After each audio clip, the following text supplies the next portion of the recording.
Good morning students. आज तुमच्या समोर अतिशय विद्वान आणि तज्ञ विषय शिक्षक आहेत, जे बोर्डचे पेपर सेटर आहेत, त्याचबरोबर 15 वर्षापासून मॉडरेटर आहेत, गणित विषयाचे मॉडरेटर आहेत. त्याचबरोबर स्कॉलरशिप 5वी आणि 8वीचे जे स्कॉलरशिपची पुस्तकं आहेत, त्यातील मराठी पुस्तकातून इंग्रजी पुस्तकामध्ये भाषांतर करण्याचं काम सुद्धा सर करतात. सो अशा या अगदी तज्ञ व्यक्तींकडनं आज तुम्हाला गणित विषयाबद्दल मार्गदर्शन मिळणार आहे. सो आज सर भाग 1 आणि भाग 2 या दोन्ही विषयावर 1 बाय 1 मार्गदर्शन करणार आहेत. हे आहेत आपले सचिन हराळे सर. तर यानंतर सर आपल्याला मार्गदर्शन करतील. तुम्हाला जर काही शंका असतील तर तुम्ही कमेंट बॉक्स मध्ये जरूर लिहून पाठवू शकता, त्याचं तुम्हाला नंतर उत्तर दिल्या जाईल. नमस्कार सर. नमस्कार. नमस्कार सर्वांना. नमस्कार. यापुढे सर बोलतील. सर्वांना नमस्कार. सर्वप्रथम माध्यमिक शालांत प्रमाणपत्र परीक्षा फेब्रुवारी-मार्च 2025 साठी प्रविष्ट होणाऱ्या सर्व विद्यार्थ्यांना माझ्यातर्फे हार्दिक हार्दिक शुभेच्छा. या ठिकाणी आपल्याला मार्गदर्शन करत असताना अतिशय आनंद होत आहे. पेपर कशा पद्धतीने लिहायचा ह्याची माहिती मी तुम्हाला आज या ठिकाणी सांगणार आहे. त्यासोबत त्याच्या अगोदर परीक्षेला जात असताना काही महत्त्वपूर्ण गोष्टी आपण या ठिकाणी समजून घ्या. परीक्षेला आत्मविश्वासाने सामोरे जा. परीक्षेचा आपला जो रिपोर्टिंग टाइम आहे तो 10:30चा आहे. त्याच्या अगोदर पोहोचण्याचा प्रयत्न करा. परीक्षेला जात असताना सोबत पाण्याची बॉटल ठेवा, हात रुमाल ठेवा, एखादे 2 पेन आगाव ठेवा, कंपास ठेवा. या सर्व बाबी घेऊन परीक्षेमध्ये जा. आपल्याला हमखास यश या ठिकाणी मिळेल. आजचा जो आपला विषय आहे तो आहे गणित. गणित म्हणलं की जनरली सर्वांना थोडीफार भीती वाटते, नेमकं कशा पद्धतीने करायचं, काय करायचं. पण हा आपला विषय जो आहे, कशा पद्धतीने आपल्याला जास्तीत जास्त गुणदान घ्यायचे त्याचा आपण या ठिकाणी थोडक्यामध्ये आपण विश्लेषण करू. प्रत्येक प्रश्नाचं topic by topic, bit by bit आपण या ठिकाणी विश्लेषण करू. सर्वप्रथम परीक्षेला गेल्यानंतर आपली प्रश्नपत्रिका हातामध्ये घेतल्यानंतर प्रश्नपत्रिकेवरच्या जे काही सूचना आहेत त्या सूचना अगोदर आपण व्यवस्थित वाचा. कारण काय आहे, आपण डायरेक्ट लिखाणाला सुरुवात करण्याच्या अगोदर जी काय माहिती आहे ती घेणं अत्यंत जरुरी आहे. याच्यामध्ये मी सरळ सूचना वाचून दाखवतो, नंतर प्रश्नाकडे आपण वळू. पहिली सूचना आहे ऑल क्वेश्चन्स आर कंपल्सरी. सर्व प्रश्न आपल्याला सोडवायचे, कोणतेही प्रश्न आपल्याला सोडून द्यायचा नाहीये. दुसरी सूचना आहे कॅल्क्युलेटरचा वापर करायचा नाही. जे काही गणक यंत्र आहे आपण ज्याच्यामध्ये वापर करतो त्याचा वापर करू नका. त्याच्यानंतर प्रश्नपत्रिकेच्या उजव्या बाजूला तुम्ही जर बघू शकता काही या ठिकाणी नंबर्स दिलेले आहेत. त्या नंबरचा अर्थ त्या प्रश्नाचे गुण दाखवलेले आहेत. त्याच्यानंतर सर्वात महत्वाची सूचना मी सांगणारच आहे की पहिल्या प्रश्नामध्ये सोडवत असताना, त्याच्या अगोदर दुसरा विषय सांगतो मी. आपल्याला बोर्डातर्फे असा भाग आहे की आपण एखादा प्रश्न रिपीट सोडवू शकतो. आपल्याला जर वाटलं की हा प्रश्न मला बरोबर जमलेला नाहीये, मग बरेच विद्यार्थी दुसऱ्या वेळेस तो प्रश्न सोडवण्याचा प्रयत्न करायचा. तर बरेचदा असं होतं की विद्यार्थी एक प्रश्न 2 वेळेस सोडवतात. एखादा प्रश्न आपल्याला वाटलं की माझा बरोबर आलेला नाहीये, मग तो विद्यार्थी काय करतो, परत डबल सोडवतो. मग त्यावेळेस जो प्रश्न बरोबर आहे किंवा ज्या उत्तराला जास्तीत जास्त गुण मिळालेले आहेत ते गुण तुमचा परीक्षक मॉडरेटर गृहीत धरतो. पण प्रश्न पहिला अ च्या बाबतीमध्ये अशी परिस्थिती नाही. परत रिपीट लक्षात घ्या. प्रश्न पहिला अ की ज्याच्यामध्ये आपल्याला 4 MCQ सोडवायला द्यायला सांगितलेले आहेत. प्रश्न पहिला अ 4 MCQच्या संदर्भामध्ये जर तुम्ही 2 ठिकाणी उत्तर लिहिलं एकाच प्रश्नाचं, 3 ठिकाणी उत्तर लिहिलं ते मान्य नाही.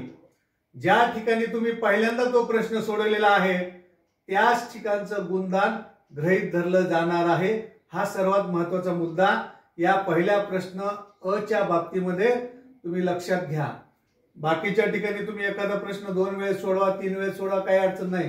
पण पहिला प्रश्न अ ज्यावेळेस तुम्ही पहिल्यांदा सोडवला त्याच ठिकाणी तुम्हाला गुणदान मिळेल.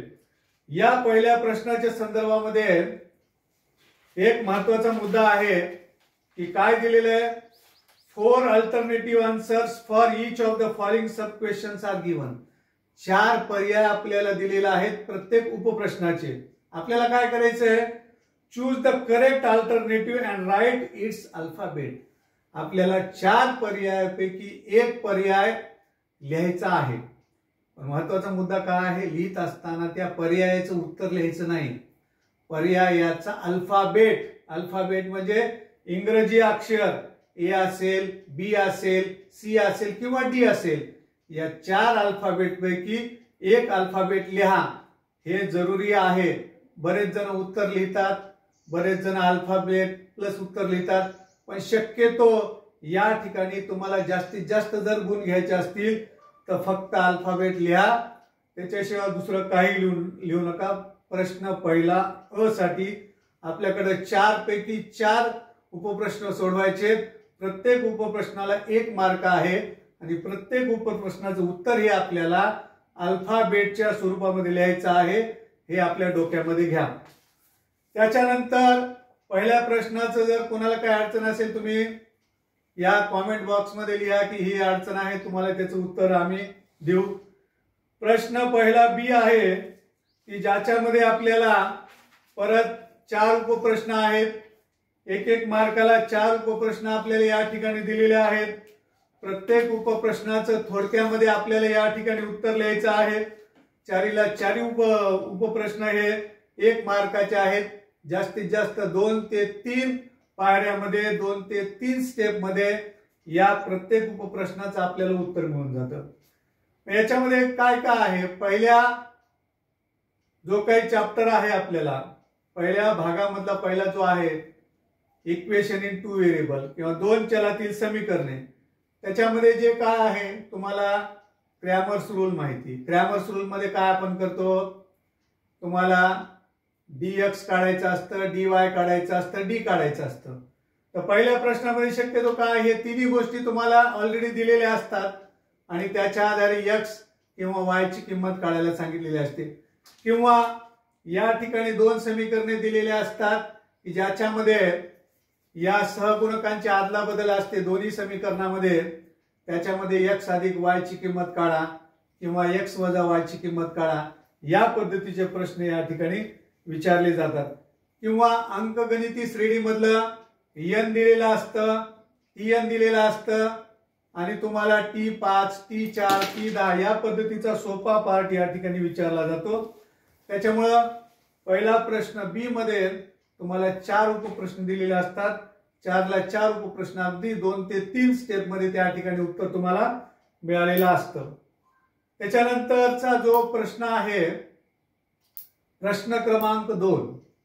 प्रश्न क्रमांक 2 अ मध्ये आपल्याला अ या भागामध्ये काय विचारलेलं आहे, 3 तुम्हाला ऍक्टिव्हिटीज दिलेल्या आहेत किंवा 3 कृती दिलेल्या आहेत. त्या 3 कृतीपैकी आपल्याला 2 कृती या ठिकाणी सोडवायच्या. प्रत्येक कृतीला 2 मार्क आहेत. 3 कृतीपैकी आपल्याला 2 कृती या ठिकाणी पूर्णपणे सोडवायच्या.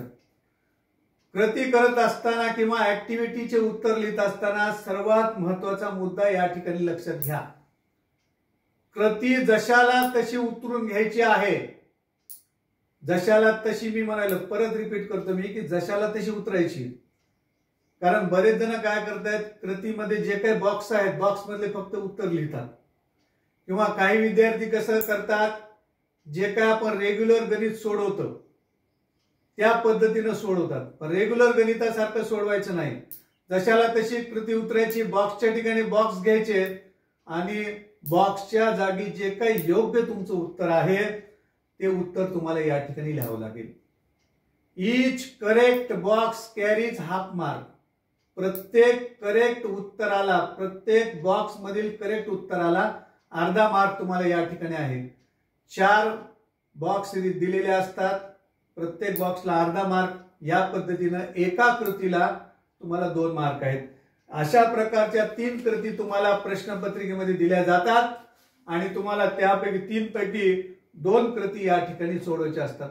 सर्वात महत्वाचा, परत मी रिपीट शब्द प्रयोग करतो, या ठिकाणी तुम्हाला बॉक्सेस लिहिणं कंपल्सरी आहे. बॉक्सेस जर आपण लिहिले नाहीत तर कदाचित तुम्हाला गुण मिळणार नाहीत. त्याच्यामुळे आपल्याला जास्तीत जास्त गुण मिळवायचे असतील, ह्या ज्या काही सूचना आहेत, ह्या सूचना तुम्हाला या ठिकाणी प्रत्येकाला फॉलो करावं लागतील, अनुसरावे लागतील. त्याच्यामुळे कृती करत असताना बॉक्सेस कंपल्सरी लिहा. या पद्धतीनं 3 कृतीपैकी 2 कृती तुम्हाला कंपल्सरी सोडवायच्या आहेत. त्याच्यानंतर आपल्याला या ठिकाणी प्रश्न दुसरा बी मध्ये आपल्याला 4 उपप्रश्न सोडवायचे आहेत. तुम्हाला 5 उपप्रश्न दिलेले असतात. त्या 5 उपप्रश्नापैकी 4 उपप्रश्न या ठिकाणी तुम्हाला सोडवायचे असतात आणि प्रत्येक गोष्ट तुम्हाला 2 मार्काचा एक उपप्रश्न आहे. 2 मार्काचा उपप्रश्न जास्तीत जास्त 4 ते 5 स्टेप मध्ये तुम्हाला या ठिकाणी सोडवला जातो. त्याच्यामुळे यामध्ये सुद्धा शक्यतो प्रत्येक धड्यामधील एक 2 मार्काचा प्रश्न त्या ठिकाणी शक्यतो विचारला जातो. आणि प्रश्नाचं स्वरूप लघुत्तरी आहे. आपल्याला काही या ठिकाणी जास्त लिखाण करायचं नाही. अगदी 5 ते 6 स्टेप पर्यंत मॅक्झिमम आपल्याला या ठिकाणी प्रश्न दुसरा बी या ठिकाणी सोडवायचे. इथं सुद्धा तुम्हाला 5 उपप्रश्न दिलेले आहेत. 5 उपप्रश्नापैकी एक उपप्रश्न तुम्हाला एक्स्ट्रा दिलेला आहे. 4 उपप्रश्न तुम्हाला कंपल्सरी सोडवायचे. हा झाला पहिला आणि दुसरा प्रश्न. ऍक्टिव्हिटीच्या संदर्भामध्ये परत मी रिपीट मागे येतो की या ठिकाणी तुम्हाला बॉक्सेस करावे लागतील. परत स्ट्रेस मी बॉक्स या शब्दावर या ठिकाणी करायला की आपण व्यवस्थित पूर्णपणे लिहिलेला आहे पण बॉक्स केलेले नाहीत तर त्या ठिकाणी तुम्हाला गुण मिळणार नाहीत. आणि बऱ्याचदा असं होतं की या पद्धतीचे प्रश्न सोडवत असताना काही गोष्टी या ठिकाणी एखाद्या गोष्टीचा गॅप असतो. एक उदाहरण तुम्हाला मी सांगतो. x + 7 = 12 या पद्धतीचं दिलेलं आहे. तर डायरेक्ट पुढच्या स्टेपला x = या पद्धतीचा बॉक्स दिलेला जातो. म्हणजे या ठिकाणी एक स्टेप आपण गाळलेली आहे. आपण काय करायचंय, ज्यावेळेस आपण पेपर लिखाण करायला सुरुवात करायलो, शेवटचं जे काही आपल्या उत्तरपत्रिकेचं पेज आहे त्या उत्तरपत्रिकेच्या पेजवर वरच्या साईडला असं लिहा रफ वर्क. रफ वर्क लिहा आणि त्याच्या खाली जे काय आपल्याला वाटतं इथं जी काय मिसिंग स्टेप आहे, मिसिंग स्टेप तुम्ही त्या ठिकाणी लिहू शकता. बघू शकता की आपल्याला कारण इथं डायरेक्ट उत्तर विचारलेलं आहे, इथली एक स्टेप दिलेली नाही तर आपण त्या ठिकाणी करून आपलं उत्तर करेक्ट करू शकता. या पद्धतीने आपल्याला ऍक्टिव्हिटी सोडवायची आहे. प्रश्न तिसरा अ जो आहे तो परत ऍक्टिव्हिटीचा आहे. परत मी ऍक्टिव्हिटीवर जोर याच्यासाठी द्यायला की आपण करेक्ट करतो पण हे बॉक्स लिहित नाही म्हणून अडचण येते आपल्याला. प्रश्न तिसरा मध्ये परत 2 ऍक्टिव्हिटी आहेत किंवा मराठीमध्ये कृती आहेत. प्रत्येक कृतीला जे आहे 3 मार्क आहेत. 2 कृतीपैकी एक कृती आपल्याला सोडवायची आहे. परत या ठिकाणी सुरुवातीला सांगितल्याप्रमाणे each box carries half mark. त्याच्यामुळे 6 बॉक्सेस तुम्हाला आहेत. 6 बॉक्सेसला 3 गुण आहेत. प्रत्येक करेक्ट बॉक्सला अर्धा मार्क आहे. आणि परत रिपीट मी करतो की कृती लिहित असताना बॉक्सेसला विसरू नका. बॉक्सेस मध्ये उत्तर लिहा. तुम्ही करेक्ट जरी उत्तर लिहिलेलं असेल आणि बॉक्स जर केलेले नसेल तर तुम्हाला त्या ठिकाणी अर्धा मार्क मिळणार नाही. दुसरा महत्वाचा मुद्दा की आपल्याला या ठिकाणी 6 बॉक्सेस दिले. 6 बॉक्सेस पैकी बऱ्याच विद्यार्थ्यांच्या डोक्यामध्ये असते की माझा पहिला बॉक्स चुकला, पुढचे 3 बॉक्स बरोबर आले, मग मला 0 मार्क मिळतो का? तसं काहीच नाही. पहिला बॉक्स चुकला अर्धा मार्क त्या ठिकाणी तुमचा कमी होईल. पण पुढचे 3 बॉक्स 4 बॉक्स 5 बॉक्स तुमचे जर करेक्ट असतील तर तुम्हाला पुढचे पूर्ण गुण या ठिकाणी मिळून जातील. त्याच्यामुळं असं घाबरायची गरज नाही की माझी सुरुवात खराब झाली पण पुढचं लिहिलं म्हणजे मला 0 गुण मिळतील, असा काही प्रकार नाही. प्रत्येक करेक्ट बॉक्सला अर्धा मार्क या ठिकाणी तुम्हाला मिळणार आहे. त्याच्यामुळं प्रश्न तिसरा अ मध्ये ज्या काही 2 कृती आहेत त्या 2 कृतीपैकी तुम्हाला 1 कृती सोडवायची आहे. दुसरा महत्वाचा मुद्दा, ज्या वेळेस आपण नवीन प्रश्न सुरुवात करू त्यावेळेस आपल्या उत्तर पत्रिकेवर नवीन पेजेस घ्या. लगेच पहिला प्रश्न संपला लगेच खाली दुसरा चालू करू नका. फ्रेश पेजवर नवीन फ्रेश उत्तर पत्रिकेच्या कागदावर आपण या ठिकाणी पुढचा प्रश्न सोडवा. महत्वाचा मुद्दा असा आहे की ज्यावेळेस आपण पेपर सोडवत असतो एखाद्या विशिष्ट क्रमाने आपण जर प्रश्नपत्रिका सोडवली तुमच्या उत्तर पत्रिकेमध्ये तपासणाऱ्याला सोपं जातं. तपासणारा व्यवस्थित तुम्हाला गुणदान करतो. पण एखादा प्रश्न पहिल्या पानावर एखादा उपप्रश्न दुसरा प्रश्न शेवटच्या पानावर जर लिहिला तपासणाऱ्याला त्रास होतो. त्याच्यामुळे ते टाळायचं आपण. ज्या ठिकाणी समजा मला वाटलं की प्रश्न पहिला मधलं दुसरं बीट मला आलं नाही, अंदाजे त्याला लागणारी जागा सोडून द्या आणि पुढचं बीट त्या ठिकाणी लगेच चालू करा. या पद्धतीने जर आपण केलं मग शेवटच्या ज्यावेळेस तुम्हाला वेळ मिळेल त्यावेळेस तुम्ही त्या ठिकाणी जे आपलं राहिलेलं आहे ते त्यावेळेस परत आपण येऊन आपण कंप्लीट करू शकतो. त्याच्यानंतर जो प्रश्न तिसरा ब आहे, प्रश्न तिसरा ब मध्ये या ठिकाणी 2 उपप्रश्न सोडवायचे आहेत.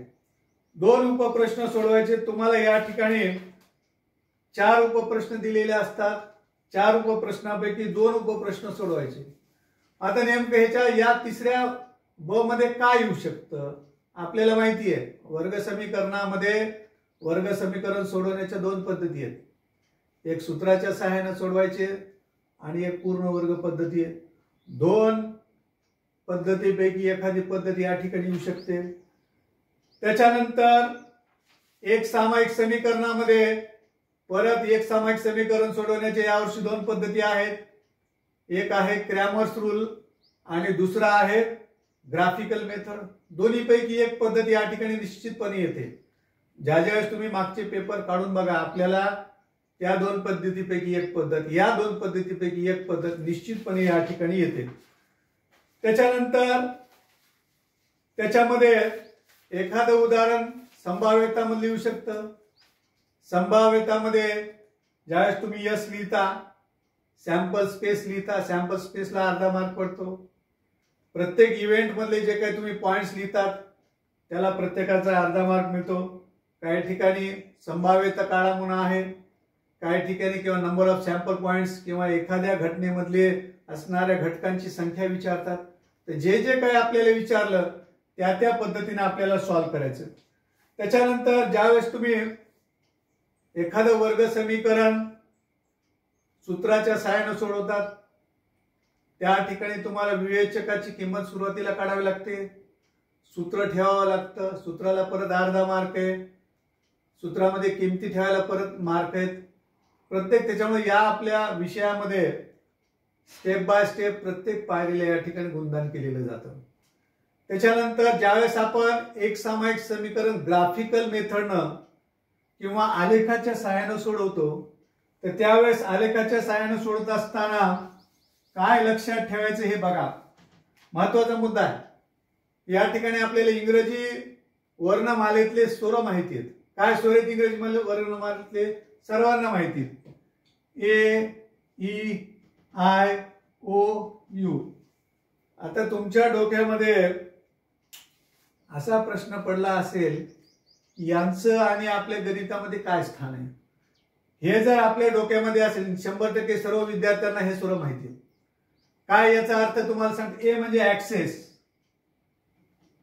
आपण एखादा XY निर्देशक पद्धती तयार करत असताना 2 ऍक्सिस असतात. आडवा जो काय अक्ष आहे तो X अक्ष आहे, उभा जो आहे तो Y आहे. ते लिहा. ई म्हणजे इक्वेशन. इक्वेशन म्हणजे जे काय तुम्हाला 2 समीकरण दिलेले आहेत प्रत्येक रेषा काढल्यानंतर त्याच्यावर इक्वेशन लिहा. आय म्हणजे इंटरसेक्शन पॉइंट.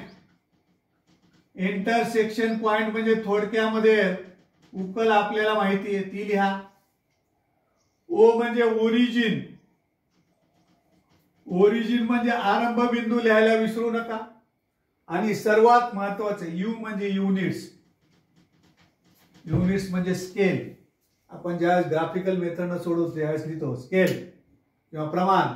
दोन्ही अक्षावर 1 सेंटीमीटर बरोबर 1 एकक किंवा इंग्रजीमध्ये लिहितो आपण on both axes 1 centimetre is equal to 1 unit. या गोष्टी कंपल्सरी आपल्याला लिहायला पाहिजे. त्याच्यापैकी एखादा समजा युनिट्स तुम्ही लिहिलं नाही तर अर्धा मार्क त्या ठिकाणी कमी होण्याची शक्यता आहे. किंवा इंटरसेक्शन पॉइंट उत्तरामध्ये लिहिला नाही अर्धा मार्क कमी होण्याची शक्यता आहे. त्याच्यामुळं हे जे काय आहे हे तुम्ही लिहिणं जरुरी आहे. या पद्धतीने एक छोटा छोटा पार्ट मी सांगितलं की नेमका प्रश्न एखादा या स्वरूपाचा जर आला तर कशा पद्धतीने आपल्याला सोडवायचा.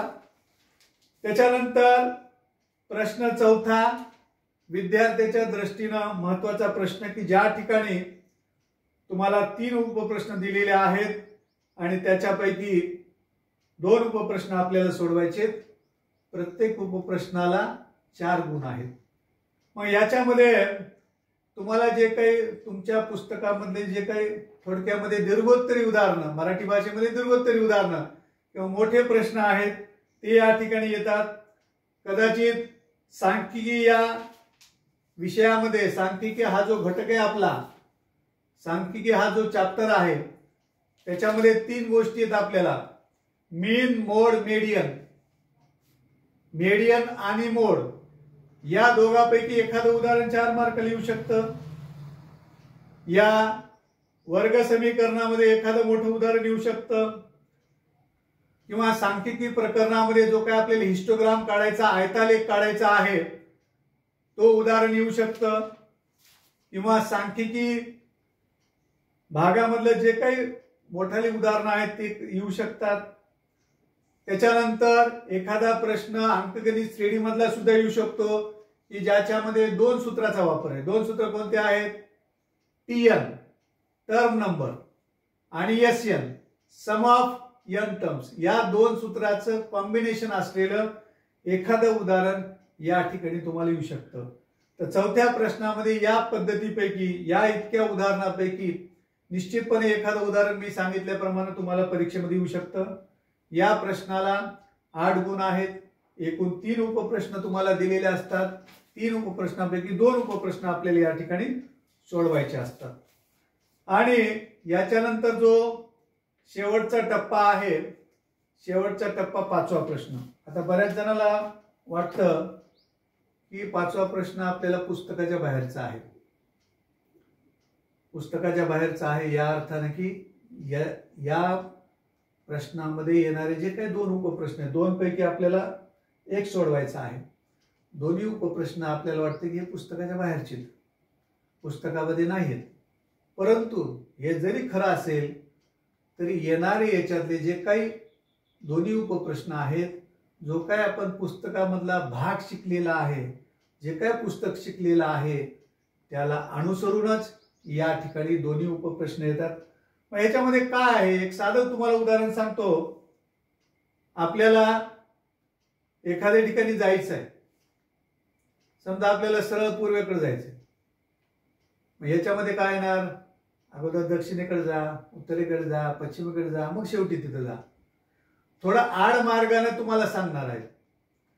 या ठिकाणी ओपन एंडेड क्वेश्चन असतात. ओपन एंडेड क्वेश्चनचा अर्थ की एखाद्या प्रश्नाचे उत्तर एकापेक्षा जास्त असू शकतात. आता बऱ्याच जणांना संदर्भ वाटेल की असं कसं शक्य आहे असं कसं सांगायले की एका प्रश्नाचे उत्तर बरेच असू शकतात. एक साधं तुम्हाला उदाहरण सांगतो. फरक सामायिक फरक 5 असलेली अंकगणितीय श्रेणी तयार करा. सामायिक फरक 5. कोणी काय करेल 0 5 10 15 20 अशी श्रेणी तयार करेल. कोणी काय करेल 1 6 11 16 21 या पद्धतीची अंकगणितीय श्रेणी करेल. कोणी काय करेल -7 -2 3 8 13 या पद्धतीची अंकगणितीय श्रेणी तयार करेल. सांगण्याचा उद्देश असा की एखाद्या प्रश्नाचे आपल्या भाषेच्या संदर्भामध्ये अनेक उत्तरे असू शकतात. फक्त प्रश्न कशा पद्धतीचा आपल्याला विचारलेला आहे या ठिकाणी हे काळजीपूर्वक वाचायचं. एकदा वाचा, दोनदा वाचा, तीनदा वाचा. थोडा वेगळ्या पद्धतीचा प्रश्न असेल तुम्हाला त्या पद्धतीचं विचार करायचा आणि त्या पद्धतीने तयार करायचा. आता आपल्या पुस्तकामध्ये एखादं तुम्हाला अंकगणिती श्रेणी दिली असेल, त्याच्या आधारे फरक तुम्हाला विचारला असेल, पहिलं पद विचारलं असेल, काय आणखी काही विचारलं असेल. या ठिकाणी उलट आहे, तुम्हाला फरक दिलेला आहे, अंकगणिती श्रेणी तयार करा. या ठिकाणी टर्मची संख्या दिलेली आहे, तिथं काढा म्हणून सांगते.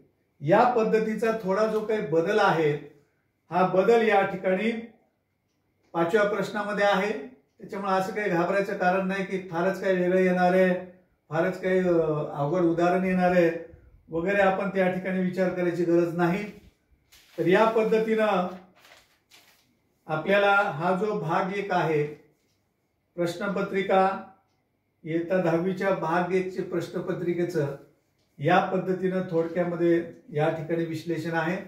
याच्या संदर्भामध्ये जर आपल्याला काही अडचणी असतील तर तुम्ही तुमचे प्रश्न या चॅनलच्या माध्यमामध्ये कॉमेंट्सच्या मध्ये तुम्ही या ठिकाणी टाकू शकता. धन्यवाद.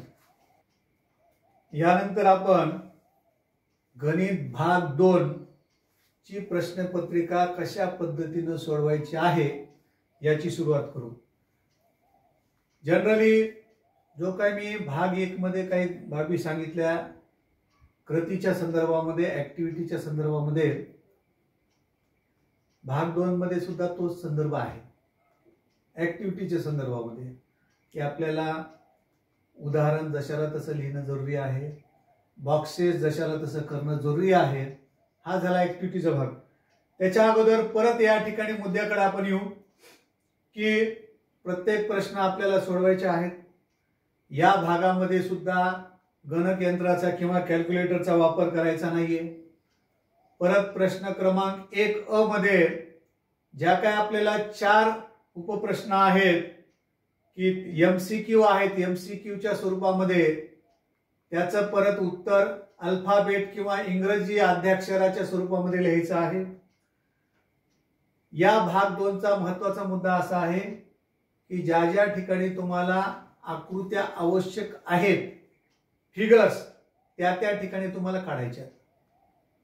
एखादी आकृती समजा तुम्हाला एखाद्या उदाहरणामध्ये पुस्तकामध्ये प्रश्नामध्ये दिलेली आहे, त्या आकृतीमध्ये कोणत्याही प्रकारची रचना नसेल तर ती आकृती तुम्ही नाही काढली तरी चालेल. पण एखादा उपप्रश्न सोडवत असताना तुम्हाला आकृतीची आवश्यकता असल्यास ती आकृती तुम्हाला काढावीच लागेल. त्याच्यानंतर जे काही तुम्ही आपल्याला याच्यामध्ये भूमिती रचनेची जे काही उदाहरणं या ठिकाणी आहेत, ते उदाहरण सोडत असताना एखादा रेषाखंड, एखादा कोन, समजा रेषाखंड 5 सेंटीमीटरचा आहे आपल्याला, तर त्या ठिकाणी 5 सेंटीमीटर अशी नोंद करणं आवश्यक आहे. एखादा तुम्हाला कोन 50 अंशाचा दिलेला आहे, आपण 50 अंशाचा कोन काढला तर त्या ठिकाणी दाखवा की हा 50 अंशाचा कोन आपण या ठिकाणी काढलेला आहे. म्हणजे ह्या ज्या काही रचनेचे ज्या काही खुणा आहेत किंवा एखादा तुम्ही कंस काढला, त्या रचनेच्या खुणा स्पष्टपणे त्या ठिकाणी दाखवणं आवश्यक आहे, त्याला मोडू नका.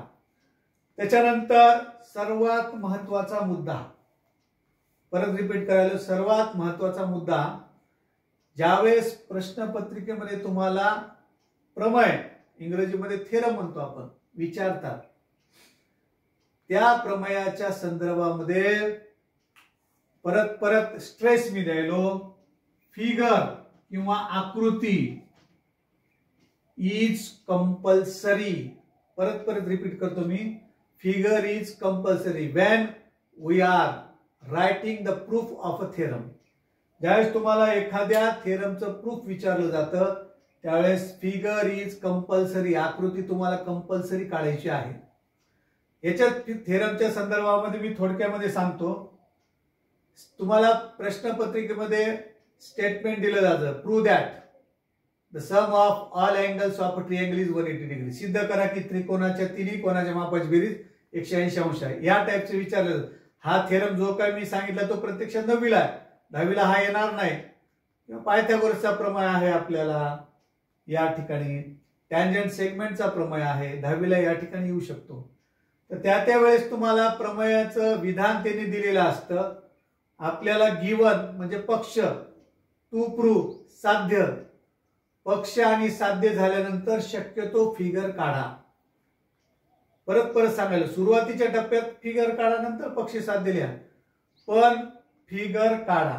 Figure is compulsory. No figure no credit. Figure जर तुम्ही काढली नसेल, जरी तुम्ही थेरम पूर्णपणे लिहिला असेल, करेक्ट लिहिला असेल, पण फिगर तुम्ही काढली नाही, तर त्या ठिकाणी तुम्हाला कदाचित गुणदान केलं जाणार नाही. त्याच्यामुळे थेरम किंवा प्रमेय सोडवत असताना फिगर इज कंपल्सरी. ज्या पद्धतीनं पार्ट फर्स्टचा मी सुरुवात केली की पहिल्या प्रश्न अ मध्ये तुम्हाला 4 उपप्रश्न आहेत, 4 MCQ आहेत. प्रत्येक प्रश्नाचं उत्तर तुम्हाला या ठिकाणी इंग्रजी आद्याक्षरामध्ये लिहायचं. प्रश्न 2 मध्ये, प्रश्न 1B मध्ये परत तुम्हाला 4 उपप्रश्न आहेत. त्या 4 उपप्रश्नामध्ये परत तुम्हाला 1-1 मार्काचे 4 उपप्रश्न आहेत. 4 उपप्रश्न कंपल्सरी आहेत. 4 उपप्रश्नाचं परत 2 ते 3 जास्तीत जास्त 4 स्टेप मध्ये या ठिकाणी तुम्हाला उत्तर दिलेलं आहे. काय या ठिकाणी विचारू शकतात, तुम्हाला साधे प्रश्न सांगतो. 2 ज्यावेळेस त्रिकोणांच्या क्षेत्रफळाचं गुणोत्तर दिलं जातं, समरूप त्रिकोण असतील तर त्यांच्या बाजूंचं गुणोत्तर विचारलं जातं. या ठिकाणी 2 त्रिकोणांची पाय आणि उंची दिलेली जाते, तुम्हाला त्यांच्या क्षेत्रफळांचं गुणोत्तर विचारलं जातं. किंवा 2 स्पर्शीय वर्तुळे असतील, आंतरस्पर्शी असतील किंवा बाह्यस्पर्शी असतील, तर त्यांच्या केंद्रातील अंतर विचारलं जातं.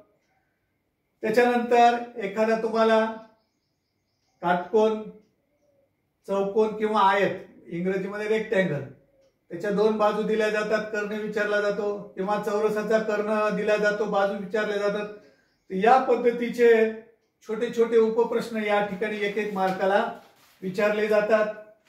काही ठिकाणी तुम्हाला कोन दिलेला असतो, जो काही स्लोप काढा, स्लोपचं सूत्र तुम्हाला माहिती, ज्यावेळेस अँगल दिलेला असतो टॅन थिटा, या पद्धतीचे 1-1 मार्काला विचारले जातात.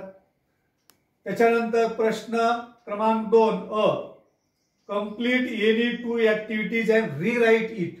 रीराईट म्हणजे पुन्हा लिहा. आपण भाग 1 मध्ये ज्या पद्धतीने चर्चा केली की ऍक्टिव्हिटी कशा पद्धतीने लिहायची, जो काही ऍक्टिव्हिटीचा प्रश्न आपल्याला दिलेला आहे, उपप्रश्न दिलेला आहे, तो जशाला तसा आपल्या उत्तर पत्रिकेमध्ये लिहा. ज्या ठिकाणी बॉक्सेस दिलेले आहेत त्या ठिकाणी बॉक्सेस लिहा. जे काय आपलं करेक्ट उत्तर आहे बॉक्समध्ये मांडा. प्रत्येक करेक्ट बॉक्सला अर्धा मार्क तुम्हाला मिळणार आहे. परत पुन्हा सांगतो की एखादी स्टेप जर मिसिंग असेल तर मागे सांगितल्याप्रमाणे आपल्या उत्तर पत्रिकेच्या शेवटच्या पेजला वरच्या साईडला लिहा रफ वर्क. जसं आपण भाग 1 मध्ये सांगितलं होतं की शेवटच्या पेजवर लिहा रफ वर्क, म्हणजे परीक्षकाला कळेल की रफ काम केलेलं आहे. शेवटच्या स्टेपला रफ वर्क आपल्या हाताने तुम्ही कॅन्सल जरी केलं तर चालतं, काही प्रॉब्लेम नाही. पण त्या ठिकाणी रफ वर्क हे दाखवा, म्हणजे आपण जे काही केलेलं आहे ते आपल्या सोयीसाठी केलेलं आहे हे आपल्याला या ठिकाणी कळेल. इथं सुद्धा तुम्हाला 3 ऍक्टिव्हिटी आहेत. 3 ऍक्टिव्हिटी पैकी 2 ऍक्टिव्हिटी तुम्हाला विचारल्या जातात. शक्यतो तुम्हाला ज्या काही ऍक्टिव्हिटी आहेत त्या पुस्तकातल्या ज्या ठिकाणी दिलेल्या जातात, त्याच्यामुळे काय आपल्याला सोडवण्यामध्ये अडचण येऊ नये. मॅक्झिमम आपलं जे काही पुस्तक आहे त्या पुस्तकाचा आपण या ठिकाणी वापर करा. त्याच्यानंतर या प्रश्न क्रमांक 2B मध्ये ज्या पद्धतीने भाग 1 मध्ये सांगितलं त्याच पद्धतीने इथं सुद्धा आहेत. 5 उपप्रश्न आहेत. 5 उपप्रश्नापैकी या ठिकाणी 4 उपप्रश्न सोडवायचे आहेत. याच्यामध्ये सुद्धा छोटे प्रश्न आहेत. ज्यावेळेस तुम्हाला 2 पॉइंटचे कोऑर्डिनेट दिलेले असते, स्लोप काढा, किंवा एखादं तुम्हाला फिगर दिलेली आहे, स्फेअर दिला असेल, कोन दिला असेल, हेमिस्फिअर दिला असेल, क्यूब दिला असेल, याचं वॉल्यूम काढा, सरफेस एरिया काढा, या पद्धतीचे उदाहरण. किंवा एखाद्या राईट अँगल ट्रायंगलचा बेस दिला, हाईट दिला, हायपोटेनस काढा, एरिया ऑफ सेक्टर काढा, तुम्हाला रेडियस दिलेली आहे, लेंथ ऑफ द आर्क दिलेली आहे, या पद्धतीने काढा. तर या पद्धतीचे 2-2 मार्काला 4 ते 5-6 स्टेप मध्ये उत्तर येणारे प्रश्न त्या ठिकाणी तुम्हाला दिलेले जातात. त्याच्यानंतर प्रश्न तिसरा अ. प्रश्न तिसरा अ हा प्रश्न दुसरा अ सारखाच आहे. यामध्ये तुम्हाला 2 ऍक्टिव्हिटी दिलेल्या आहेत. 2 ऍक्टिव्हिटी पैकी आपल्याला एक ऍक्टिव्हिटी सोडवायची आहे. या ऍक्टिव्हिटी मध्ये 3 मार्काला ऍक्टिव्हिटी असल्यामुळे 6 बॉक्सेस दिलेले आहेत. प्रत्येक बॉक्सला अर्धा मार्क आहे. परत रिपीट करतो, एखादा बॉक्स आपला चुकला, 6 पैकी 3 बॉक्स बरोबर आले, 3 बॉक्स चुकले, 1.5 मार्क तुम्हाला मिळेल. त्याच्यामुळे असं काही घाबरायचं कारण नाही की माझं मध्ये चुकलेलं आहे आणि मला काही गुण मिळणार नाही. जितके तुम्ही करेक्ट लिहिताल तितके तुम्हाला त्या ठिकाणी गुण दिले जातात. प्रश्न तिसरा अ मध्ये 2 कृतीपैकी 2 ऍक्टिव्हिटी पैकी एक ऍक्टिव्हिटी आपल्याला सॉल्व्ह करायची आहे.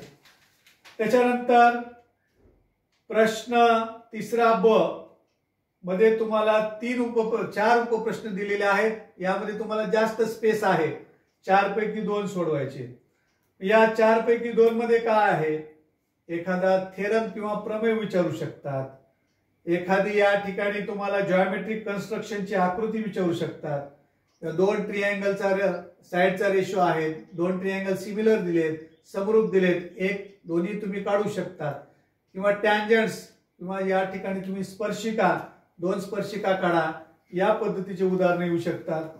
किंवा काही उदाहरणामध्ये show that the given quadrilateral is a parallelogram, हा पॅरलेलोग्राम आहे दाखवा, किंवा show that the given points are collinear, किंवा show that the given triangle is a right angle triangle. ज्यावेळेस तुम्हाला व्हर्टायसेसचे कोऑर्डिनेट दिलेले आहेत, या पद्धतीचे उदाहरण त्या ठिकाणी तुम्हाला देऊ शकतात. त्याच्यानंतर एखाद्याच्या संदर्भामध्ये ट्रिअँगल मध्ये तुम्हाला मीडियन दिलेली आहे, 2 साइड दिलेल्या आहेत, या ठिकाणी ज्या साइडवर आपण मीडियन काढलेली त्या साइडची लांबी काढा, किंवा थोडक्यामध्ये अपोलिनियसच्या प्रमेयाचा वापर करा, हे सुद्धा उदाहरण या ठिकाणी येऊ शकतं. आणि एखादा प्रमेय येऊ शकतो. प्रमेयाचं परत सांगायला, प्रमेय लिहित असताना फिगर इज कंपल्सरी. तुम्ही करेक्ट प्रमेय लिहिलेला आहे पण फिगर काढलेली नाही, तुम्हाला गुण मिळणार नाही. त्याच्यामुळे प्रमेयाचं सिद्धता लिहिण्याच्या अगोदर तुम्ही आकृती काढणं जरुरी आहे, कंपल्सरी आहे. जरुरी आहे, कंपल्सरी आहे. तर या पद्धतीचे प्रश्न तुम्हाला 3ब मध्ये येऊ शकतात. त्याच्यानंतर प्रश्न चौथा जो काही दीर्घोत्तरी आहे, या दीर्घोत्तरी प्रश्नामध्ये तुम्हाला 3 पैकी 2 उपप्रश्न सोडवायचे. प्रत्येक उपप्रश्नाला 4 मार्क आहेत. याच्यामध्ये तुम्हाला काही उदाहरणामध्ये एकापेक्षा जास्त सूत्राचा वापर करावा लागेल, किंवा एकापेक्षा जास्त जे काही कन्सेप्ट आपल्या पुस्तकामध्ये आहेत त्याचा या ठिकाणी वापर करावा लागेल. एखादं उदाहरण जर तुम्हाला ट्रिग्नोमेट्रीमध्ये आले, त्यामध्ये जे काही inter relation between trigonometric ratios आहेत, किंवा जे काही ट्रिग्नोमेट्रिक फॉर्म्युले आहेत, सूत्र आहेत, एकापेक्षा अनेक सूत्राचा त्या ठिकाणी तुम्हाला वापर करावा लागणार आहे. हाइट्स अँड डिस्टन्सेस मधलं जर एखादा संदर्भ आला, तुम्हाला त्या ठिकाणी आकृती काढावी लागेल. त्या ठिकाणी सुद्धा एकापेक्षा जास्त रेशोचा त्या ठिकाणी तुम्हाला वापर करावा लागेल. हाइट्स अँड डिस्टन्सेसचं उदाहरण सोडत असताना महत्वाचा मुद्दा आहे की उदाहरण व्यवस्थित वाचा. तुम्हाला अँगल ऑफ एलिव्हेशन दिलेला आहे, अँगल ऑफ डिप्रेशन दिलेला आहे, हे व्यवस्थित वाचा. त्या पद्धतीनं फिगर काढा, फिगरला नाव द्या आणि रेशोचा वापर करा. आपण जर करेक्ट पद्धतीने रेशोचा वापर केला तर हे सुद्धा तुम्हाला उदाहरण अडचणीचे येणार नाही. किंवा याच्यामध्ये एखादं जिओमेट्रिक कन्स्ट्रक्शनचं उदाहरण येईल. एक उदाहरण तुम्हाला सांगतो. आपल्याला जनरली रेडियस दिल्यानंतर, डिस्टन्स फ्रॉम द सेंटर दिल्यानंतर या पद्धतीची आकृती जनरली आपल्याला माहिती की रेडियस दिलेली आहे, सेंटर पासून बाहेरच्या पॉइंटचं डिस्टन्स दिलेलं आहे आणि from point A draw the tangent, हे उत्तर तुम्हाला काढू शकतात. पण बऱ्याच उदाहरणामध्ये तुम्हाला सेंट्रल अँगल दिलेला आहे. सेंट्रल अँगल दिला 100चा आणि या ठिकाणी ए आणि बी च्या ठिकाणी टँजंट्स काढा, असं सुद्धा तुम्हाला उत्तर येऊ शकतो. या ठिकाणी तुम्ही रेडिया वाढवून परपेंडिक्युलर काढून टँजंट्स काढू शकतात, हे सुद्धा तुम्हाला उदाहरण पुस्तकामध्ये आहे. पण काही उदाहरणामध्ये असं येऊ शकतं की तुम्हाला टँजंट्स मधला अँगल दिला. तुम्हाला उदाहरण दिलं की या 2 टँजंट दिलेल्या आहेत आणि याच्यामधला अँगल 100 आहे, रेडियस दिलेली आहे, फिगर काढा. बऱ्याच जणांना प्रश्न येतो की इकडचा 100 दिलाय, आपण तर इकडचा माहिती आहे, पण आपण जर ऑब्झर्वेशन केलं, हा जो क्वाड्रिलॅटरल तयार झालाय, थोडक्यामध्ये मी नाव देतो इथं, OACB will be a cyclic quadrilateral. कारण या ठिकाणी 90चा अँगल आहे, या ठिकाणी 90चा अँगल आहे. ह्याचं जर आपण सोडवलं, हा 100चा अँगल दिलाय, हा अँगल ऑटोमॅटिक 80चा येऊ शकतो. आपण मग रेग्युलर पद्धतीनं 2 टँजंट्स काढू शकतो. या पद्धतीचं उदाहरण येऊ शकतं. त्याच्यानंतर काही काही सूत्र मी सांगितले, ट्रिग्नोमेट्री येऊ शकतात. एखाद्या ठिकाणी जे काय मेन्सरेशन चॅप्टर आहे त्याच्यामध्ये सिलेंडरचं कन्व्हर्शन कोन मध्ये झालं, किंवा एखाद्या सिलेंडर मध्ये आपण किती छोट्या छोट्या गोट्या मावू शकतात, असे उदाहरणं, एकामध्ये दुसऱ्याचं कन्व्हर्शन, या पद्धतीचे उदाहरणं येऊ शकतात. किंवा सिलेंडर टाईप मधले आईस्क्रीम पॉट मधून आपण कोन मध्ये आईस्क्रीम वितरित केली तर किती जणांना आईस्क्रीम पुरू शकते, याचे सुद्धा उदाहरणं येऊ शकतात. तर या पद्धतीचे जे जे काही उदाहरणं आहेत त्याच्यासाठी आपल्याला सूत्र माहित असणं जरुरी आहे. कंपल्सरी प्रत्येक सूत्र. मी तर सर्वांना सांगतो की आजकाल आपल्याला, आता हे सुद्धा तुम्ही जो काही व्हिडिओ पाहणार आहे तो सुद्धा मोबाईलच्या माध्यमातूनच पाहणार आहे. पण ज्यावेळेस घरी ज्या ठिकाणी आपण अभ्यासाला बसतो, त्या अभ्यासाला बसण्याच्या खोलीमध्ये, जागेमध्ये, ड्रॉइंग शीटवर जे काही सूत्र आहेत ते सूत्र लिहा. कोणत्याही विषयाचे असो, विज्ञानाचे असतील, गणिताचे असतील, किंवा आणखी काही इंग्रजीचा महत्वपूर्ण भाग असेल ग्रामॅटिकलचा, तो तुम्ही लिहा. जाता येता आपल्याला नजरेस पडल त्या ठिकाणी लावा आणि आपल्याला कळू द्या की आपल्याला नेमकं काय आहे. जाता येता जरी बघितलं तर खूप फरक पडतो. या पद्धतीचे जे काही थेरम असतील, सूत्र असतील, फिगर्स असतील, ज्या काही आपल्या दृष्टीने मोस्ट इम्पॉर्टंट आहेत, त्या फिगर्स ज्या ज्या ठिकाणी आपण अभ्यास करतो त्या ठिकाणी मांडा. त्यानंतर शेवटचा जो काही प्रश्न आहे, जो काही 5वा प्रश्न आहे, आपण जो काही पार्ट फर्स्ट मध्ये सांगितलेला आहे त्याच पद्धतीचा कन्सेप्ट पार्ट सेकंड मध्ये सुद्धा येणार आहे. जी काय माहिती दिलेली आहे ती माहिती थोडी वेगळ्या स्वरूपामध्ये आपल्याला दिलेली आहे. किंवा काही काही ठिकाणी तुम्हाला उत्तर दिलेले आहेत, त्याच्या आधारे प्रश्न तयार करा. शक्यतो आपल्याला माहिती आहे प्रश्नाच्या आधारे उत्तर तयार करायचं, या ठिकाणी उत्तराच्या आधारे सुद्धा प्रश्न तयार करा. किंवा एखादे त्या ठिकाणी तुम्हाला डायगोनल्स बायसेक्ट दिलेले आहेत की कोणत्या फिगरचे डायगोनल्स बायसेक्ट करतात, आपल्याला माहिती आहे रेक्टँगलचे करतात, पॅरलेलोग्रामचे करतात, हे आपल्याला माहिती आहे. पण त्या ठिकाणी तसं उलट प्रश्न तुम्हाला विचारून उत्तर काढण्याचा प्रयत्न करू शकतात. किंवा डायगोनल दिलेले आहेत, साईड काढा, या पद्धतीचे सुद्धा प्रश्न दिलेले असतात. किंवा मी आता सांगितल्याप्रमाणे तुम्हाला मेजरमेंट्स दिलेले आहेत, त्याच्या आधारे फिगर तयार करा.